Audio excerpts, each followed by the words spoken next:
तो दोस्तों, क्या कभी आपने सोचा है कि चुगली करना, किसी की निंदा करना या फिर हम किसी के पीठ पीछे कोई किसी की अगर हम बातें करते हैं तो क्या प्रॉब्लम होती है? इससे हमारे कौन से ग्रह खराब होते हैं?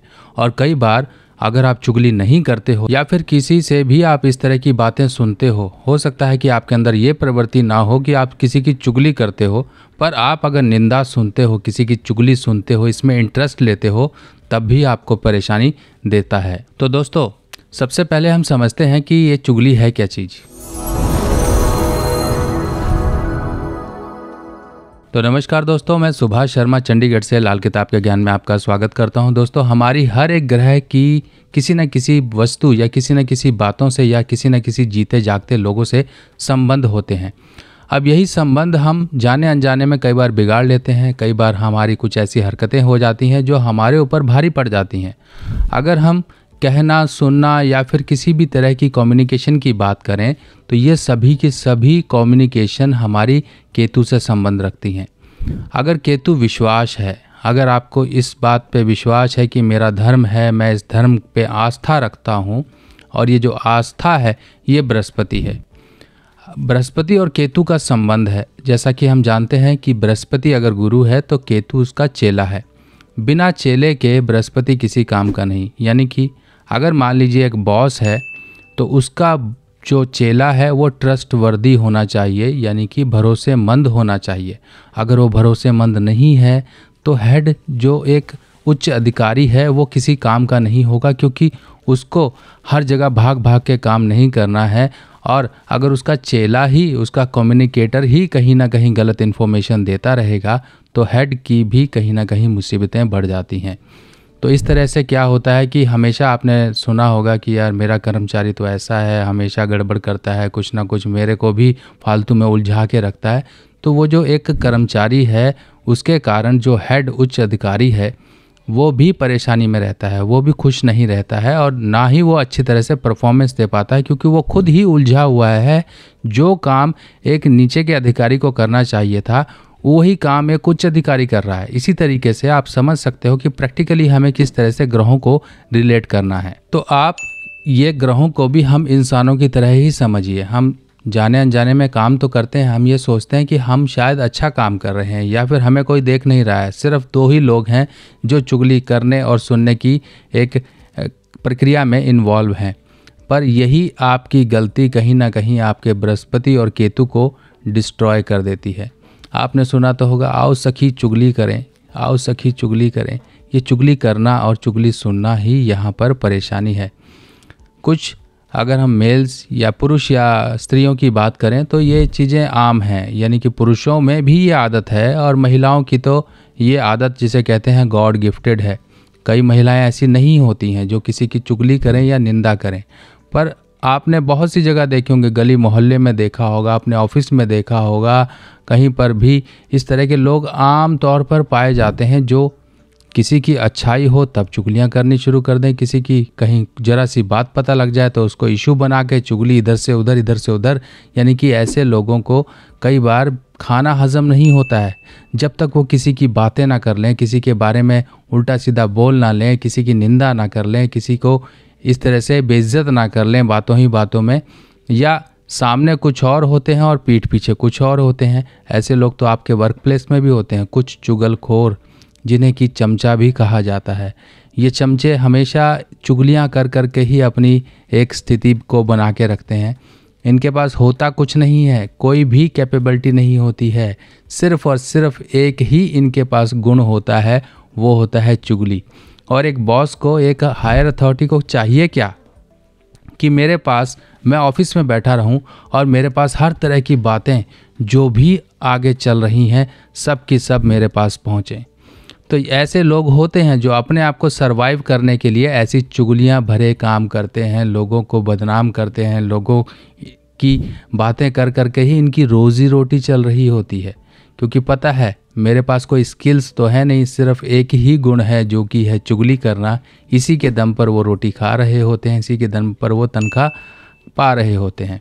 किसको निकालना है, किसकी सीट कहाँ से कहाँ पहुँचानी है, क्या चेंजेस करने हैं, ये चुगलखोर ही होते हैं जो सभी प्रक्रियाओं को मैनेज करते हैं। अब आपको इस तरह की प्रवृत्ति से दूर रहना है। हो सकता है कि आपके अंदर ये प्रवृत्ति ना हो, पर आप देखा देखी में इस तरह की बातों में इन्वॉल्व होते जा रहे हो। अगर मान लीजिए आपके साथ कोई इस तरह की बातें करता है तो आप उसे रोक सकते हो या फिर इसमें इन्वॉल्व ना होइए, क्योंकि यहाँ पर सुनना भी एक तरह से आपके बृहस्पति और केतु को खराब करता है। क्यों? क्योंकि जो भी कम्युनिकेशन होती है, जो भी निंदा होती है, जो भी किसी के दुखड़े रोते हैं, जो भी अपनी दुखड़े रोते हैं या किसी की कोई गलत बातें करते हैं, ये मंदे केतु की निशानी है, खराब केतु। अब चाहे तो आपकी कुंडली में अच्छा ही केतु क्यों ना बैठा हो, ऐसे लोग कहते हैं कि हम तो बहुत उपाय करते हैं, हम ये करते हैं, हम वो करते हैं, पर ये नहीं पता कि वो इनडायरेक्टली अपने ऐसी हरकतों से अपने केतु को खराब कर लेते हैं। केतु आपकी कुंडली में एक ऐसा इम्पॉर्टेंट ग्रह है जो आपके शुभ कर्मों के साथ हमेशा जुड़ा रहता है। अगर आप अपने शुभ कर्म भी करोगे और केतु को मंदा रखोगे तो आपके शुभ कर्म किए हुए भी व्यर्थ हैं, किसी काम के नहीं हैं। इसीलिए कहा जाता है कि गुप्त दान, चुपचाप अपने दान करें, चुपचाप अपने पुण्य कर्म करें। क्यों बखान गाते हैं? जैसे ही बखान गाने शुरू हो जाते हैं लोग, वहीं पर उस किए धरे की मिट्टी पलीत हो जाती है। अब देखिए, केतु जिसका खराब होगा वो अमूमन नॉर्मली वो स्टार्ट कहाँ से करेगा? वो अपने दुखड़े रोना शुरू कर देगा। हाय मेरे साथ ऐसा हो रहा है, मैं बहुत परेशान हूँ, मेरे को दुख दे रहे हैं, मेरे परिवार वाले, मेरे ससुराल वाले, मेरे अड़ोसी पड़ोसी। यहाँ से वो एक भूमिका क्रिएट करते हैं ऐसे लोग कि हाँ, क्योंकि सिंपैथी हर एक के अंदर है। अब सिंपैथी की भावना से, यानी कि एक ऐसी भावना से किसी के दुख में इन्वॉल्व होने के चक्कर में इंसान फंस जाता है। आपने देखा होगा मछली फंसाने के लिए चारा डाला जाता है, यानी कि हुक में चारा डाला जाता है। क्यों डाला जाता है? क्योंकि मछली उसको देख के अट्रैक्ट हो और उसे मुंह में डाले और फंस जाए। इसी तरीके से जाल लगाए जाते हैं जो कि जानवरों को फंसाने के लिए होते हैं। तो ये एक तरह से जाल का काम करते हैं ऐसे लोग जो आपको अपनी बातों में उलझाते हैं, फिर आपको उसी रंग में रंगा देते हैं। यानी कि खरबूजे को देख के व्यक्ति खरबूजे की तरह रंग बदलना शुरू हो देता है। ये प्रवृत्तियाँ होती हैं। इन प्रवृत्तियों से आपको दूर रहना। अगर कोई व्यक्ति आपको इस तरह के अपने दुखड़े रोता हुआ दिखाई दे तो पहले ही लक्षण में आप समझ जाइए कि अब ये अपनी बातों में आपको उलझाने वाला है। सबसे पहले तो आप उसको सांत्वना दीजिए कि पहले तो ये दुखड़ा रोना बंद करिए, क्योंकि ऊपर वाले ने आपको दुख रोने के लिए नहीं दिया, दुखों के साथ जीने और इनको मैनेज करने के लिए आपको भेजा है, किसी न किसी मकसद से भेजा। अगर आप दुख ही रोते रहोगे तो प्रभु भी कहेगा मैंने एक काम दिया, वो भी ये इससे ढंग से नहीं हो पाया, और दुखड़े रोने शुरू कर दिया। अब दुखड़े कई तरह के हैं, हर एक के जीवन में दुख हैं। दुख अगर हैं तो उनके साथ आप जूझिए, मैनेज करिए। अगर आप दुखड़ा ही रोते रहेंगे तो आप कमज़ोर हो, क्योंकि आपने सरेंडर कर दिया और उनके बारे में आप बोलना शुरू कर दिए। जैसे कि एक अंगूर और एक लोमड़ी वाली कहानी तो आपने सुनी ही होगी बचपन में, अक्सर हम पढ़ा करते थे, अंगूर खट्टे हैं। ऐसे ही लोग होते हैं जो अंगूरों को खट्टा बोलते हैं, क्योंकि ये उस तरह की एफर्ट्स नहीं डालते हैं, उस तरह की अपनी प्रॉब्लम्स को दूर नहीं करना चाहते हैं और हमेशा दोष दूसरों पर ही थोप देते हैं। बच्चों में भी ये आदत है, बच्चों में तो नेचुरल है। देखिए बच्चों में तो क्या आदत होती है, बच्चे शिकायत लगाते हैं, ये करते हैं, वो करते हैं, ये नॉर्मल बातें हैं। पर जैसे ही आप समझदार हो गए, आपके अंदर वो एक समझ पैदा हो गई और उसके बाद भी आप ये आदतों को नहीं छोड़ते हो, तो समझ जाइए अब इसके बुरे प्रभाव आपके ऊपर कहाँ पड़ेंगे। देखिए, ये बुरे प्रभाव व्यक्ति के ऊपर कई रूप से पड़ते हैं। हो सकता है कि ये प्रभाव आपके ऊपर आपकी संतान के सुखों को लेकर पड़ जाएं, आपके शरीर में कहीं ना कहीं कष्ट डाल दें। और सबसे बड़ी जो प्रॉब्लम होती है कि ऐसे व्यक्ति की एक सोशल इमेज कहीं ना कहीं खराब हो जाती है। अगर ये व्यक्ति कहीं दूसरों के आगे गलत बोलता है किसी दूसरे व्यक्ति की, तो इसके भी लोग ऐसे होते हैं कि अगर ये एक बातें बोलता है तो इसके खिलाफ भी लोग 100 बातें बोलने वाले होते हैं। क्योंकि हो सकता है किसी प्रेशर या किसी इन्फ्लुएंस की वजह से चुप रहते हों, पर इसके खिलाफ इस तरह की बातें होती हैं। और ऐसे लोगों को संतान के सुख नहीं मिलते हैं, कहीं ना कहीं बुढ़ापे में ये दरकिनार कर दिए जाते हैं, बाहर छोड़ दिए जाते हैं। जाओ, अब आप किसी काम के नहीं है, जीवन भर तो आपने चुगलियाँ कर करके निकाल दिए और बुढ़ापे में आकर भी आप औलाद को परेशान करते हैं। आजकल के बच्चे नहीं किसी के प्रेशर में रहना चाहते हैं। एक जनरेशन गैप होता है, अगर आप उस गैप के अकॉर्डिंग बच्चों पे प्रेशर डालते हो, यानी कि बच्चों के अंदर एक ऊंची सोच है, आपके अंदर एक पुरानी सोच है, उसके अकॉर्डिंग अगर आप बच्चों के ऊपर प्रेशर डालते हो तो बच्चा कभी नहीं सुनेगा। आजकल के टाइम में एक सिंपल सा रूल है, बच्चों को मनाना है, बच्चों को आपने सिखाना है तो उनकी बड़ाई करना शुरू करिए, क्योंकि बच्चे हमेशा बड़ाई पसंद करते हैं। उनको आप प्रेज़ करिए, उनको आप इनकरेज करिए। जितना आप उनके साथ इनकरेज और उनको प्रेज़ करते जाएंगे उतना ही वो आपकी बात सुनेगा।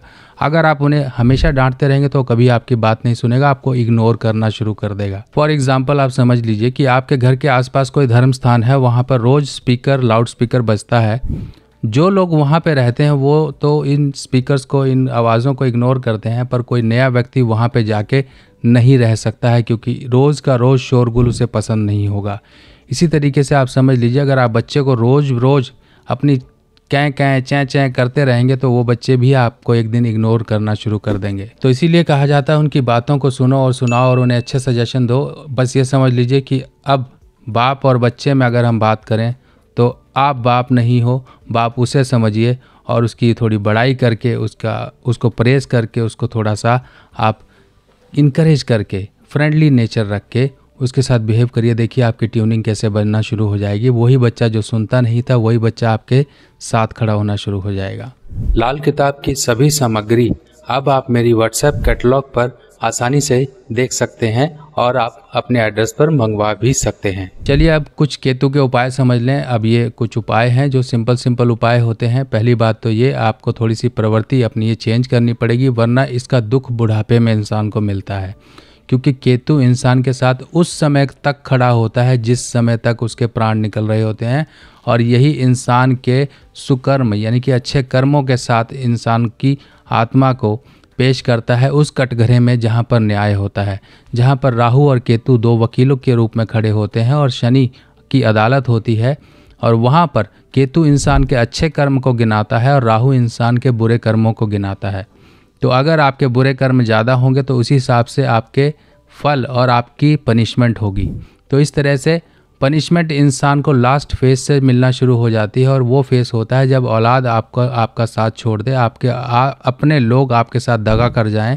आपके जीवन में जब लास्ट फेज होता है, इंसान को भूख इतनी नहीं होती है, इंसान को सिर्फ भूख होती है मान सम्मान की और चैन से जीने की, और वही आपका दूभर हो जाए, जी ना सको, तो समझ लो यहाँ पर आपके मंदे केतु के प्रभाव आपके ऊपर आने शुरू हो गए हैं।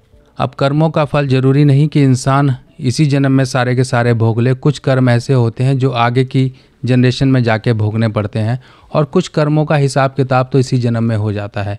और वो हिसाब किताब आपका सही हो तो इसके लिए इस प्रवृत्ति से आप निकलिए कि आपको किसी की चुगली नहीं करनी है, किसी की निंदा नहीं करनी है। अपने काम से मतलब रखिए, अच्छा बोलिए ताकि आपकी इमेज अच्छी हो, आपके जीवन में आपके अपनों का सुख आपको मिल सके, आपके शरीर का आपको सुख मिल सके। सबसे पहले तो सिंपल केतु का उपाय ये है सोने से, क्योंकि यहाँ पर देखिए केतु को शुभ कर लिया तो यहाँ पर बृहस्पति शुभ हो गया। अगर बृहस्पति को हमने अच्छा कर लिया तो केतु यहाँ पर शुभ हो गया।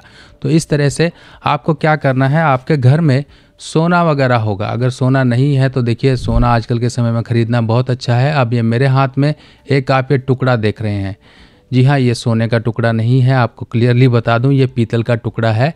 तो इस तरह से आपको क्या करना है, अगर मान लीजिए आप सोना अफोर्ड नहीं कर सकते हो तो आप मार्केट से बिस्किट ले लीजिए। जो सोने के बिस्किट होते हैं, आपकी इच्छा है जितना आपका सामर्थ्य है उस हिसाब से ले सकते हैं।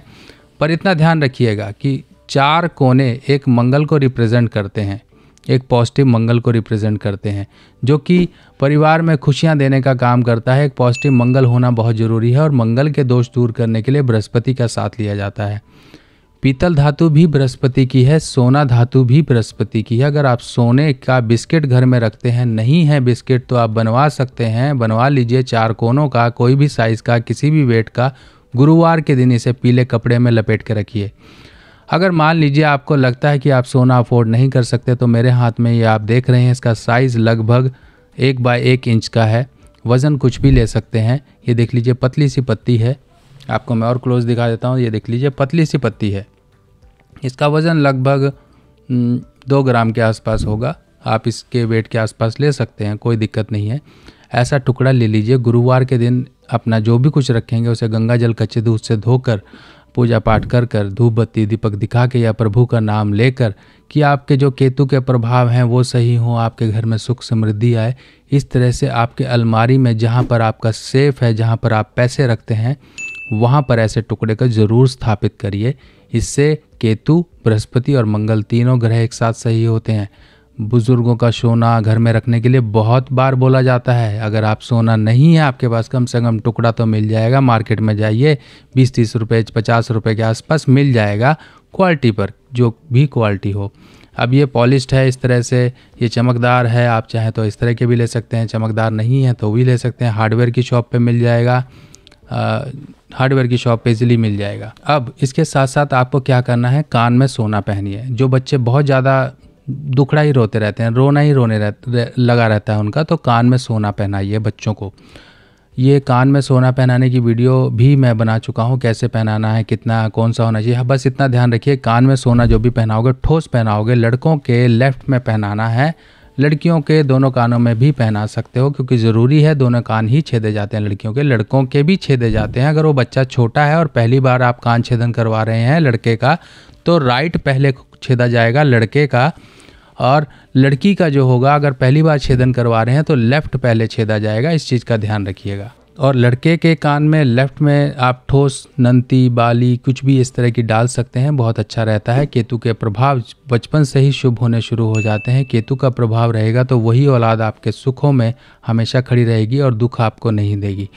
इस तरह से इन बातों को ध्यान रखते हुए चलिए। बाकी आप एक काम और साथ ही साथ करते रहिए। कुत्ते मार्केट में, आपके घर के मोहल्ले में, कहीं भी आस पड़ोस में दिखते हैं तो उनकी सेवा करिए, उनको कुछ भी दीजिए। जो उनको, मान लीजिए बच्चे हैं, बड़े डॉग्स हैं या छोटे बच्चे हैं, पिल्ले हैं, उनको आप जो भी उनके मतलब का खाना है वो दे सकते हैं। आप कई लोग बोलते हैं कि इनको नॉन वेज दे सकते हैं। देखिए, शेर घास नहीं खाता है, पर एक कुत्ता जो है दोनों चीज़ें खाता है, वेज भी खाता है, नॉन वेज भी खाता है। तो कुत्तों को मार्केट में बिस्किट मिलते हैं, उनके मतलब के होते हैं, कुत्तों के बिस्किट, डॉग बिस्किट, वो आप दीजिए। देखिए कितने खुश होकर और आपके पास घूम घूम के वो खाएंगे। अब ये जो कुत्तों के साथ आपका प्रेम स्नेह बनेगा, केतु ऑटोमेटिकली पॉजिटिव होगा। बाकी परहेज़ बहुत ज़रूरी है। यहाँ पर मैं सिर्फ़ और सिर्फ उपाय पे रिलाय करने के लिए नहीं बोल रहा हूँ, क्योंकि डॉक्टर अगर आपको दवाई देता है, डायबिटीज़ है, आपको दवाई देता है, तो साथ ही साथ ये भी बोलता है कि दवाई तो खाना, पर मीठे से परहेज़ रखना। इसी तरीके से परहेज़ है कि आपकी सेल्फ करेक्शन, अपने अंदर कुछ ऐसे चेंजेस लाइए कि इस प्रवृत्ति से बचिए, चुगली करने से। तो दोस्तों, अब आप लोगों से बस यही रिक्वेस्ट है, अपने फीडबैक कमेंट्स देते रहिएगा। बाकी आप लोगों के लिए बहुत सी इन्फॉर्मेशन आने वाले समय में आ रही है, आप तैयार रहें, साथ बने रहें।